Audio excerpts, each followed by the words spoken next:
Assalamualaikum warahmatullahi wabarakatuh. Perkenalkan, saya atas nama Dikiman Prasetyo dengan NIM 1225005, Program Studi Ekonomi Syariah, Fakultas Syariah Hukum dan Ekonomi Islam. Hari ini saya akan mempresentasikan tentang materi yang telah diajarkan dalam satu semester. Yang pertama adalah domir atau kata ganti. Istilah dalam bahasa Arab untuk pronomina yang menggantikan kata benda atau isim agar kalimat lebih ringkas seperti aku, kamu, dia, atau mereka. Domir terbagi menjadi 3 kelompok utama berdasarkan orangnya. Mutakalim, orang pertama, aku, kami. Mukhotob, orang kedua, kamu, kalian.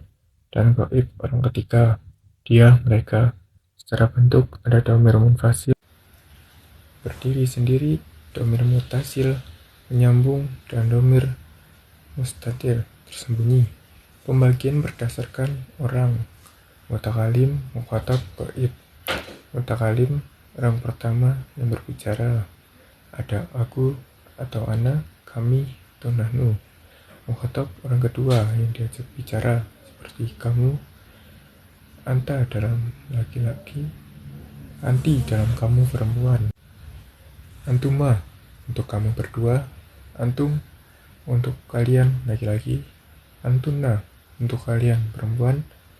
Dan ada yang gaib, orang ketiga yang dibicarakan, seperti huwa, dia laki-laki, ia, dia perempuan, huma, mereka berdua, hum untuk mereka laki-laki, dan hunna untuk mereka perempuan. Pembagian berdasarkan bentuk. Domir munfasil berdiri sendiri, kata ganti yang ditulis terpisah, berfungsi sebagai subjek atau mubtada atau objek. Contohnya, ana thalibun, saya seorang siswa. Domir mutasil menyambung, kata ganti yang melekat pada kata lain seperti isim atau fiil, sering menunjukkan kepemilikan atau objek. Contohnya yaitu kitabuhu, kitabnya. Yang hu melekat. Domir mustatir atau tersembunyi, domir yang tidak tampak dalam tulisan tetapi dipahami dari konteks kata kerja, fiil, selalu dalam keadaan rafa atau subjek atau pelaku. Contohnya adalah katabah, dia laki-laki telah menulis. Huwa tersembunyi. Fungsi domir menggantikan isim zahir, kata benda, agar kalimat tidak berulang, seperti Ahmad masuk, lalu dia membaca Al-Quran, menunjukkan subjek atau objek dalam kalimat, menunjukkan kepemilikan dengan domir muttasil. Jenis bentuk bahasa Arab. Contoh penggunaan laki-laki tunggal seperti al-ladzi,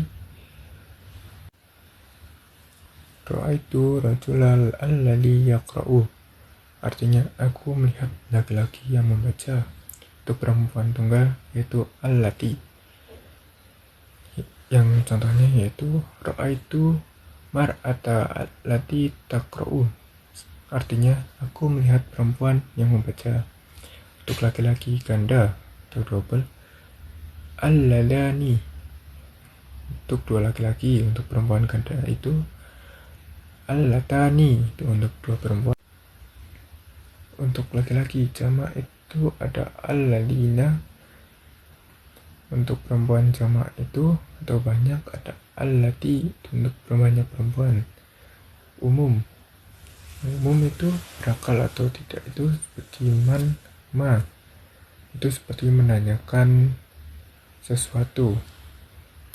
Contoh dalam kalimat jelas itu ada ja'a rajulu alladzi yadrusu fiqh, artinya datang laki-laki yang belajar fikih. Kata tunjuk jauh yang tunggal yaitu dalika, yang ganda danika, yang jamak itu ada ulaika, yang jamak tabraka itu ada tilka. Mengikuti aturan mu'annas tunggal, isim isyarah untuk tempat ada waktu makan. Seperti di sini yaitu ada huna, terus hunaka untuk dekat, terus ada hunalika itu di sana atau jauh. Materi tentang huruf jar.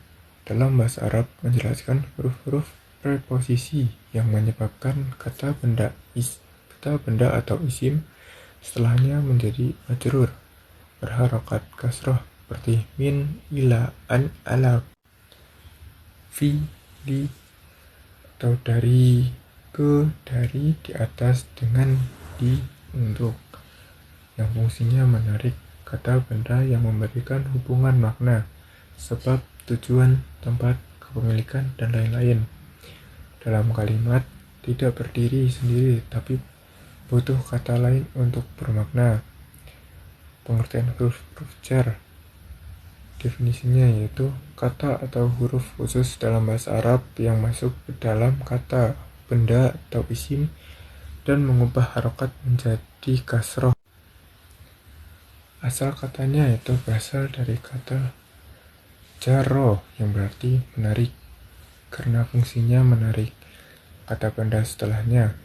Fungsi itu menunjukkan hubungan antara kata kerja atau sifat dengan kata benda. Tidak memiliki arti mandiri, tapi baru bermakna saat digabung. Lalu macam-macam huruf jar dan artinya, yaitu ada min, itu dari, ila, itu ke, an, dari, tapi tentang, ala, di atas, fi, di dalam, ba, itu dengan, kaf, itu seperti, lam, itu untuk kepemilikan, dan ruba, kadang-kadang. Fungsi dan makna tambahan menyatakan waktu, munzu, sejak, hatta, hingga, menyatakan alat atau sarana, bi, dengan, menyatakan sebab atau alasan, bi, dan li, menyatakan kepemilikan itu li. Contoh penggunaannya itu dari air atau min al-ma'i, itu menunjukkan asal.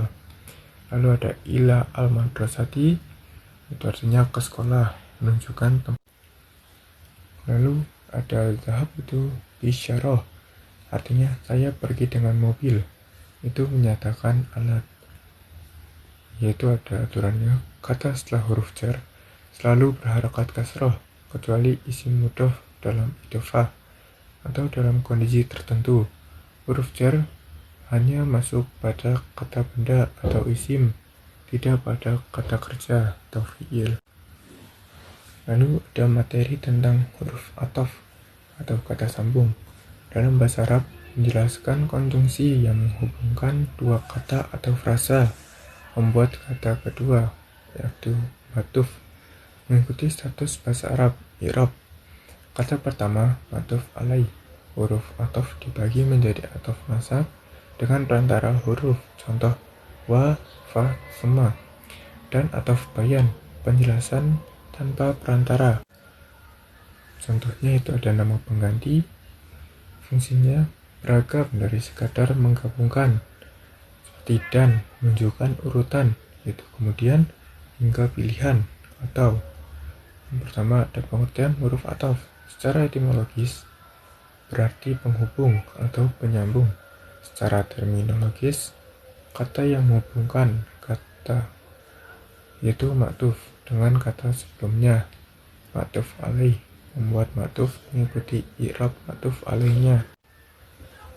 Jenis-jenis huruf ataf menggunakan huruf penghubung seperti wa, yaitu dan, fa, yaitu lalu atau kemudian, summa, yaitu kemudian, hatta, hingga, au, atau pilihan, am, atau untuk pilihan yang lebih, bal, untuk bahkan, la, untuk tidak, itu untuk penolakan, lakin, tetapi, atau bayan, penjelasan atau pengganti badal yang berfungsi menjelaskan kata sebelumnya tanpa dipisah perantara.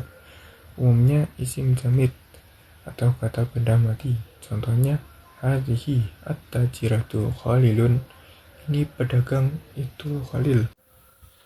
Fungsi utama yaitu dan menghubungkan kata benda atau isim, kata kerja, atau fiil, atau frasa, memberikan makna tambahan, urutan pilihan, penegasan, dan lain-lain. Menentukan i'rab kata yang disambung, mengganti kata sebelumnya. Contoh dalam kalimat Ja'a Zaidun wa Amrun. Zaid datang dan Amr. Qara'tu al-Qur'ana wa at-tafsira. Aku membaca Al-Quran dan tafsirnya. Huruf istifham adalah huruf-huruf tanya dalam bahasa Arab, terutama ada hamzah dan hal yang berfungsi meminta informasi, sering diartikan apakah dengan perbedaan jawaban. Hal jawabannya na'am atau la atau tidak. Sedangkan hamzah biasanya berpasangan dengan am. Jawabannya memilih di antara pilihan yang diberikan. Keduanya termasuk adawatul istifham atau kata tanya. Bersama isim istifham, kata tanya berupa kata benda seperti ma, man, aina, dan memiliki makna denotatif atau mencari tahu, maupun makna kiasan seperti pengingkaran, celaan, atau dorongan. Pengertian istifham, pertanyaan, secara bahasa permintaan akan suatu informasi yang belum diketahui. Secara istilah, nahwu atau balaghah, untuk meminta kejelasan atau informasi tentang sesuatu yang tidak diketahui, menggunakan adawatul istifham seperti alat atau kata tanya. Jenis kata tanya adawatul istifham, huruf istifham hanya ada dua, yaitu digunakan hamzah untuk pertanyaan yang jawabannya berupa pilihan. Misal, apakah kamu murid atau saya? Sering diikuti artinya atau. Contoh, anta tilmidun am ana, artinya apakah kamu murid atau saya. Jika digunakan hal untuk pertanyaan yang jawabannya ya atau tidak. Contohnya, al anta tilmidun, artinya apakah kamu seorang murid? Jawabannya na'am ana tilmidun, artinya ya saya murid. Atau la ana ustadzun, yang artinya tidak, saya guru. Isim istifham, kata tanya selain hamzah dan hal seperti man, artinya siapa, ma, apa, aina, di mana, mata, kapan, kaifa, bagaimana, kam, berapa. Fungsi makna istifham, makna kiasan selain makna hakiki mencari informasi. Istifham dalam Al-Quran bisa bermakna nafi atau penolakan, menegaskan suatu tidak terjadi. Contohnya, al jaza wal ihsani ila al ihsan, tidak ada balasan kebaikan kecuali kebaikan. Sekian dari saya, semoga bermanfaat. Wassalamualaikum warahmatullahi wabarakatuh.